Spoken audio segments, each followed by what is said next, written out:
Саламатсыңарбы, урматтуу студенттер. Бүгүнкү биздин өтө турган темабыз Чыңгыз Айтматовдун Фудзиямадагы Кадыр түн драмасы. Белгилүү болгондой, бул драмада 5 классташтын ортосундагы окуя жөнүндө сөз болот. Тактап айтканда, мында библиялык суроо коюлат. Ошол 5 классташтын бири Сабыр деген классташынын тагдырынын талкаланышына себеп болгон. Бирок ага чындыгында кимисе ошону жасаган азырынча эч ким билбейт. Мына ошол чындык драма, ошол чындыктын айтылышына, сыртка чыгышына ырасталып көрсөтүлөт да. Булар 5 классташ: Сабыр, Йосип Татаевич, Өсүпбай, Досберген, Мамбет жана Исабек Исаков бул мектеп-интернатта чогуу окуп өсүшкөн. Алардыга апасындай болуп калган эжеи Айша апа, ал дагы ошол отурушка чакырылат. Айша апа да келет. Баары чогулгандан кийин Сабыр жөнүндө сөз бола баштайт. Айша апа айрыкча Сабыр эмне үчүн жок, мен ошону көрөйүн дедим эле, мен ошону абдан сагындым эле деген сыяктуу сөздөрдү айта берет. Алар бири-бирине чакырдың беле, баары эле чакырган болчу. Чакырылгандай, бирок аны чындап чакырылганбы, жокпу, эч ким билбейт. Анан алардын сөзүнөн булар согуш убагында 5-өө 17 жашында, 18-ге толуу элек кезинде өздөрү арыз менен согушка кеткен болушат. Ал идея дагы Сабырдан чыгат. Айша апанын айтуусу боюнча Сабыр ушундай адамдардын оюна келбеген ойлорду айткан, сөздөрдү тапкан, өзүнчө ойчул, өзүнүн классташтарынан айырмаланган бала болот да. Ошон үчүн Айша апа улам ошону сурап аткан болот. Ошентип алар согушка кетет. Согуш кийин согуштан бардыгы аман эсен келет. Институтта окуп жүргөн кезинде Сабыр ыр жазат. Ал ырдын мааниси: биз согушту жеңдик, бирок андан кийин эмне болот деген тиги суроо коет да. Эмне болот андан кийин? Менин астыма мисалы ошо согушта өлгөн арбактардын бирөө чыгып, мен өлдүм эмнеге, сен эмне үчүн тирүүсүн десе, мен эмне деп жооп берем деген сыяктуу маанидеги ырлар болот да. Аны окуп, анын ичинен тиги Исабек Исаков бул ырдын мааниси идеалык жактан мааниси бузук ыр деген макала жазат гезитке. Андан ал чогулушка салынат. Ошентип отуруп акыры тиги Сабыр немеге суралып камалып кетет. Калгандары окууну бүтүп, ар кимиси турмуштан өздөрүнүн жайын табышат. Сабыр дагы келет, бирок ал убакта ал ичкиликке берилип калган экен, ушу классташтардын айтуусуна караганда. 4 классташ келинчектери менен келишет. Анын ичинен Исабек Исаков деген белгилүү акындын келинчеги Гүлжан дагы белгилүү актриса болот. Анын койгон талабы чындык.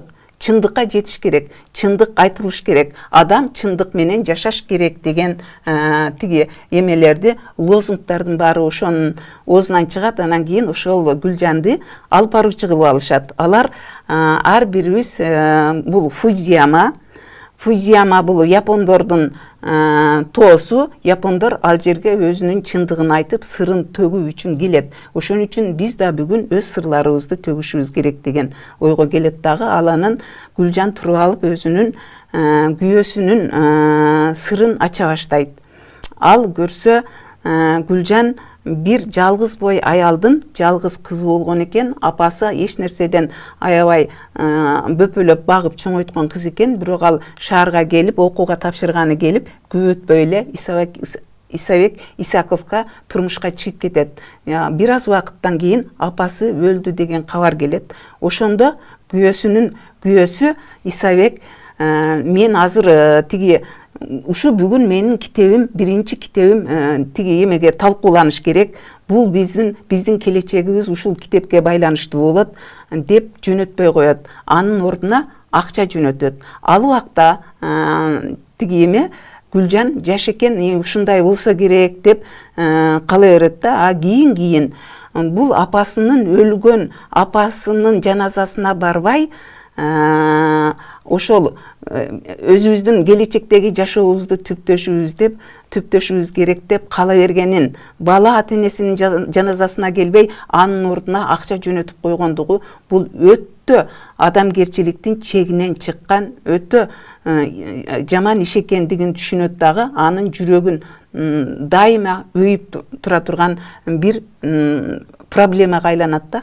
Ошо жерде айтат, ушуну менен жанагы библиялык суроо коюлду деп атпайбызбы? Ким сатканга, жанындагы адамды сатканга ким көбүрөөк жөндөмдүү экендиги чекесинен ачыла баштайт. Анан Иосиф Татаевич деген алардын ичиндеги мындай эң жетишкен классташы, ал илимдин, тарых илимдеринин доктору, Борбордогу илимий институттун директорунун орун басары болуп иштейт. Ал өзүн ошол ордун өзгөчө көрөт жана анын жашоодогу принциби ошол жерде айтып атат: менин принцибим дайыма өзүмдүн кызыкчылыгымды коргоо жана андан артка кайтпоо деп. Ошону менен өз кызыкчылыгы үчүн ар кандай иштерге барышы мүмкүн. Өсүпбай деп аташкан классташы дагы барышы мүмкүн экендиги ачылат. Ошол сүйлөшүүлөрдө тиги Мамбет таптаза экендиги, ал эми Досберген мындай көптүн ичинде жүрө берген, бир жерде озунуп алдыга чыгып мен лидер болом деген ага тиги талабы жок, жөн жай адам экендиги көрүнөт. Ал эми Анвар болсо, Досбергендин аялы, Мамбеттин аялы, ал Иосиф Татаевичтин коомдон ээлеген ордуна көзү күйүп, сен ушинтип ушунчалык деңгээлге жеттиң. Мамбет болсо, менин күйөөм болсо, мектепте балдарга сабак берүү менен гана чектелип калды. Ошону жаныңа тартып, жардам берип, анын дагы сендей тиги ийгиликтерге жетишүүсүнө жардам берсең болот деп, тиги Өсүпбай менен кыйшаңдашып, ал экөө ал жерде өздөрүнүн моралдык принциптеринин анча эместигин көрсөтөт. Ошентип, чыгарманын жүрүшү менен ошол 5 классташтын ичинен 4өөнүн жана тиги анын аялдарынын сырлары ачыла берет. Ал эми Айша апа болсо, ал жерде баягы нравалык идеалда, ал ошол балдардын бардыгын жакшы көрөт. Балдардын бардыгын бирдей көрүп, бирдей мамиле кылгысы келет. Бирок ал тигилердин сөздөрүнөн, мамилесинен, жашоого койгон талаптарынан булар баягы жаш кезиндей таза, мөлтүр эмес, ар кимисе ар башкача болуп өзгөргөндүгүн көрөт. Анын кыялында, оюнан дагы деле сабыр чыкпайт. Сабыр ошондо башкача болчу, ошондо лидер болчу, азыр дагы өзү жок болсо дагы анын ойлору лидер боюнча кала берет. Ошентип атып, акыры алар ичип мас болуп алышып, таш кулатууга өтүшөт. Таш кулатып бүткөндөн кийин алды жактан чыккан бирөө, тиги жакта бирөө өлүп калыптыр, ага таш тийип өлгөн сыяктуу, буга ким күнөөлүү, силер ордуңардан жылбагыла деген талапты койгондо, алар ар кимиси ар кандай тиги эмеде шылтоо менен ошо жерден качып кеткенге аракет кылышат. Драманын башкы тиги эмелери, темасы, талабы ким өзүнүн күнөөсүн ачык айта алат деген суроо болчу. Мына ошо жерден кимдин ким экендиги билинет. Өсүпбай дагы, Исабек дагы, ал тургай чындыкты талап кылып аткан Гүлжан дагы чындыктын бетине тике карай алышпай тургандыгы көрүнөт. Ал жерден эптеп качып чыкканга аракет кыла башташат. Чыгарма негизинен мына ушундай материалдан туруп, жанагы мен айткан чындыкты ким айта алат,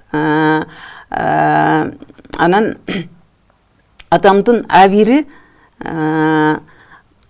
кандай, адам абийирин сактоо үчүн кандай принципте туруш керек, дүйнөдө эң кыйын эмне Чыңгыз Айтматовдун афоризмге айланган дүйнөдөгү эң кыйын нерсе бул күн сайын адам болуу деген мына ушул драмада сабырдын оозу менен сабырдын ыры катары айтылат. Бүгүнкү сабак мына ушул жөнүндө. Жакшы калгыла.